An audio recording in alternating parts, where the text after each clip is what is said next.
STF, a Constituição Federal, no seu artigo 48, e eu aqui não vou ensinar o padre a rezar missa, o senhor conhece muito bem a Constituição, diz que a anistia é ato do Congresso Nacional.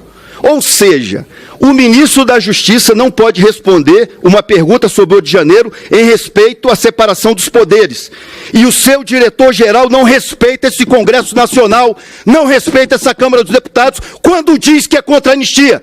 Nenhum deputado poderá referir-se de forma descortês e injuriosa aos membros do Poder Legislativo ou às autoridades constituídas desse e dos demais poderes da República. Esse sujeito é um desqualificado. Pediu a morte do...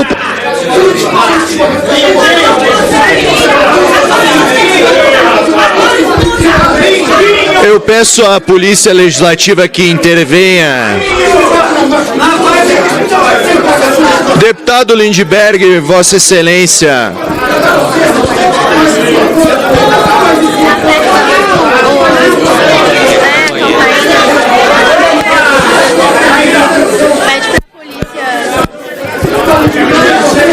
Eu peço à Polícia Legislativa. Eu sei, Gilvan.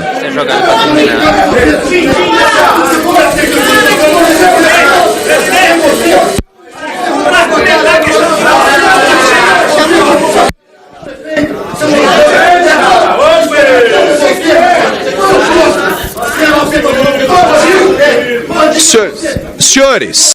Com relação às manifestações contra a anistia, nós, mais uma vez, ingressamos no terreno político. Vossas Excelências são políticos, têm opiniões sobre o que ocorreu no 8 de janeiro, existe outra parte da sociedade que tem outra opinião, não é verdade? Vossas Excelências têm opinião sobre a corrupção, sobre, enfim, as atividades governamentais, inclusive sobre, enfim, sobre o sucesso das políticas públicas que são levadas a efeito. Isso é absolutamente natural no Estado democrático de direito. Cada um tem sua opinião. Agora, eu posso assegurar aos senhores que não há nenhum mal feito. Se houve uma manifestação do doutor Andrei Rodrigues, que é o deputado, que é o delegado-geral da Polícia Federal, manifestando-se em tese contra a anistia, eu penso que ele, como servidor público, e à luz daquilo que ele tem conhecimento, no que diz respeito aos supostos atentados contra o Estado democrático de direito, ele tem, como cidadão e como agente público, não só o dever, como o direito de se manifestar, assim como, eventualmente, alguém do Supremo Tribunal Federal. Isso é próprio da democracia. Essa questão está nas mãos do Congresso Nacional, que tem constitucionalmente os poderes para decidir sobre essa questão.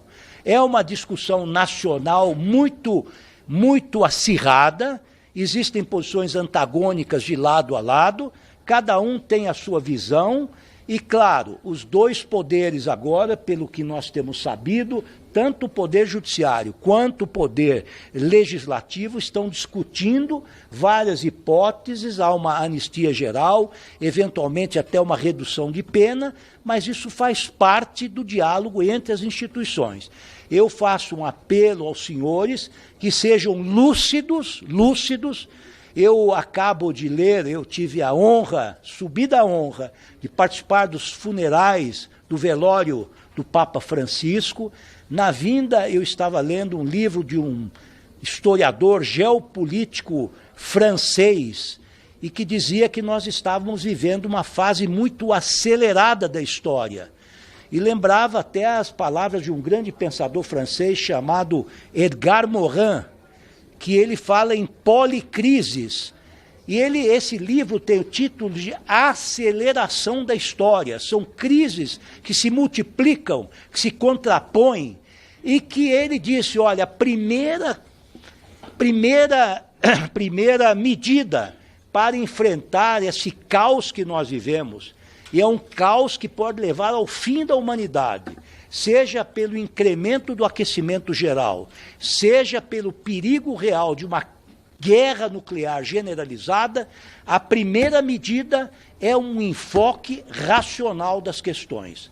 Os senhores são representantes dos cidadãos brasileiros e eu, como cidadão que votei em vários membros aqui dessa casa, espero dos senhores, assim como eu espero dos membros do Poder Executivo e do Poder Judiciário, um mínimo de racionalidade. E por que aquele sindicato, e se o senhor tinha conhecimento que o sindicato do irmão do Lula não estava sendo investigado? Bom, essa é uma questão eu interessante. Eu sei que Vossa Excelência está se esforçando para responder tudo, por isso estou perguntando com respeito. Muito obrigado. Eu não tenho acesso, faço questão de não ter acesso a nenhum inquérito policial, até porque isso é dirigido pela Polícia Judiciária. Eu só sou responsável pela Polícia Administrativa. O que eu li pelos jornais é o seguinte, que há realmente um suposto comprometimento, alguns descontos ilegais por parte dessa entidade, que é uma entidade tradicional, etc. Mas que essa pessoa a qual Vossa Excelência está se referindo não participou da direção, foi eleito integrante da direção dessa entidade, mas não tomou posse. Portanto, ele, segundo os jornais, não teria participado de nenhuma ação que pudesse ter lesado os aposentados. Esta é a informação que eu tenho extra autos e faço questão absoluta, digo para os senhores, de não ingressar nos autos que são sigilosos. O que eu quero dizer que jamais faria uma crítica pessoal a esses nossos companheiros de trabalho que são da Polícia Federal. Reconheço o seu valor. Nós estamos trabalhando, o delegado Bilinski, deputado Bilinski, para a valorização dessas categorias.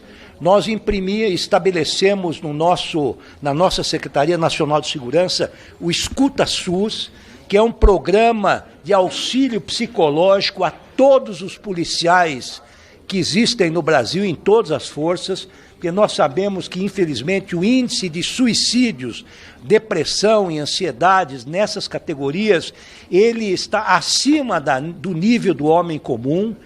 Estamos trabalhando na ampliação do projeto do Habite-se Seguro, para ampliar a possibilidade de financiamento de imóveis próprios para todos os integrantes das polícias que merecem, que ganham aquém daquilo que devem receber e, portanto, têm dificuldades em receber os financiamentos adequados. Nós estamos trabalhando com afinco nisso, já elaboramos um projeto que foi aperfeiçoado pela Secretaria Nacional de Segurança Pública, está agora na Secretaria da Fazenda, no Ministério da Fazenda, para receber os últimos ajustes no que diz respeito aos aspectos financeiros. Estamos também, delegado e deputado Bilinski, senhoras e senhores deputados e deputadas, nós estamos também elaborando um plano de proteção aos policiais aposentados, aos membros do Ministério Público aposentados e aos juízes aposentados que, quando saem da atividade, não têm mais nenhuma proteção, não obstante o fato de terem enfrentado o crime, seja ele comum, organizado por toda a sua vida, com risco pessoal, com risco para suas famílias, e nós estamos elaborando um programa especial de proteção para esses policiais que precisam de apoio do Estado quando estiverem sob uma situação de ameaça. Então nós temos uma série de programas, para não dizer aqueles programas de um rearmamento dos policiais de todo o país, sejam eles federais, sejam eles rodoviários federais, polícia penal, polícias militares, polícias civis, até guardas municipais, com armamento de primeira categoria, de alta tecnologia, carros blindados, armamentos não letais, coletes à prova de salva-vidas. Nós estamos, o Ministério da Justiça, inteiramente de mão dadas com as polícias de todo o país. Estamos nesta situação em que estamos numa verdadeira penúria orçamentária, porque nos foram cortados 500 milhões do Fundo Penitenciário Nacional e do Fundo de Segurança Nacional.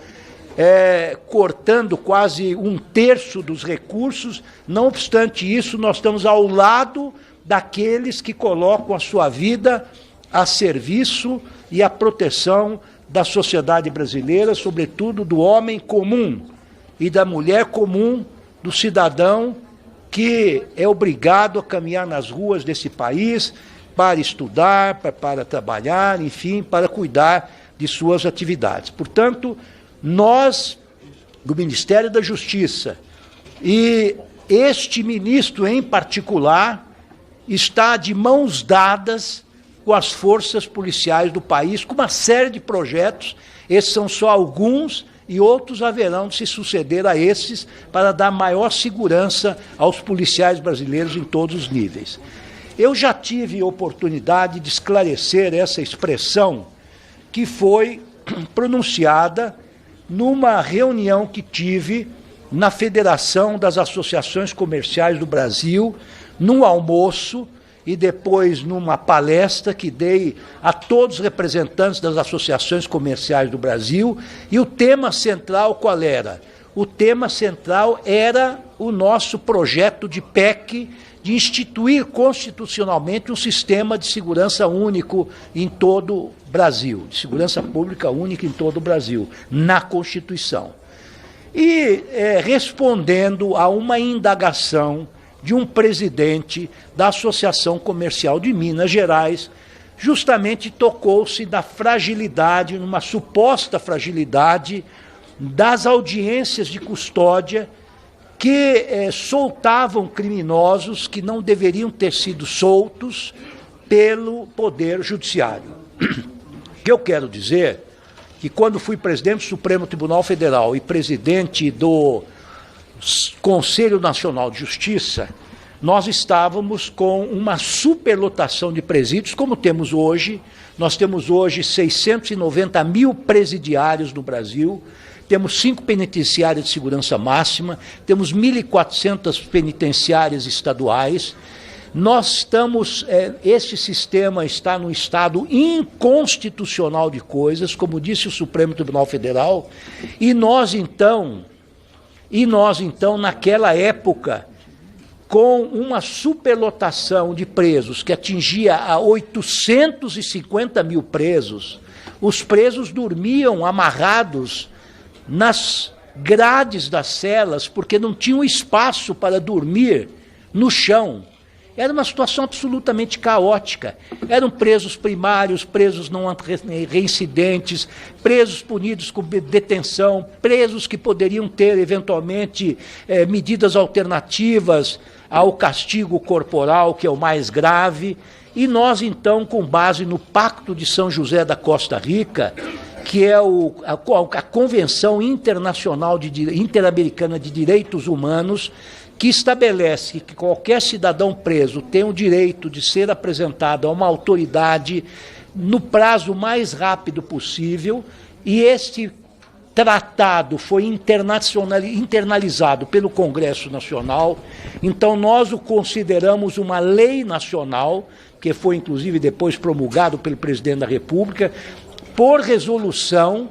Então nós instituímos as audiências de custódia para fazer com que só ficassem presos realmente aqueles que efetivamente devem ser presos, que representam um perigo para a sociedade. Isso sob o crivo, sob a análise do juiz. E naquela época, senhoras deputadas e senhores deputados, nós tínhamos 40% dos detidos, eram detidos provisórios, presos provisórios, que não se defrontavam com o juiz por meses ou por anos e ficavam naqueles cátres sem nenhum auxílio, sem nenhuma possibilidade de reivindicar os seus direitos perante o Poder Judiciário. Eu acompanhei em todo o país, nos 27 estados da federação, nós acompanhamos as primeiras audiências de custódia. E realmente conseguimos separar o joio do trigo. Aqueles perigosos eram imediatamente encarcerados pelos juízes, Aqueles que ofereciam menor periculosidade poderiam ter uma medida alternativa à prisão, ou uma tornozeleira eletrônica, ou, eventualmente, uma restrição de direitos, ou uma prisão domiciliar, sobretudo no caso, por exemplo, de mães que têm filhos sob sua guarda, ou pais que, eventualmente, sejam arrimos de família e que não representavam perigo para a sociedade.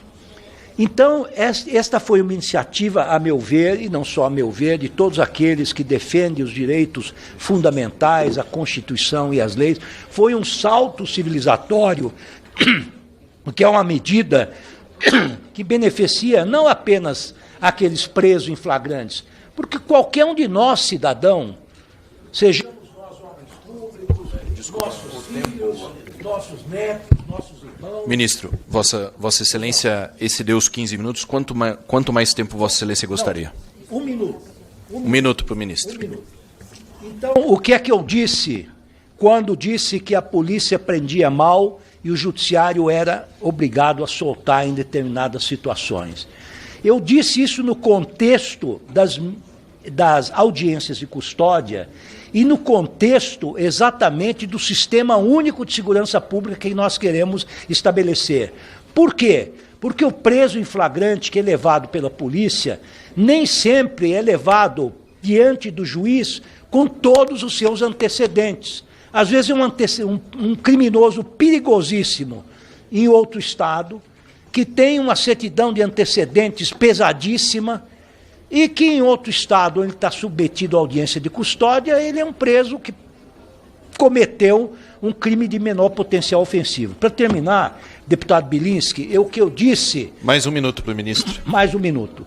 O que eu disse é o seguinte: os juízes, as juízas, são pais, são mães, são avós, têm filhos, filhas, netos e netas. Eles jamais colocariam preso de alta periculosidade. Isto foi, então, dentro desse contexto, o Ministério da Justiça esclareceu isso por nota.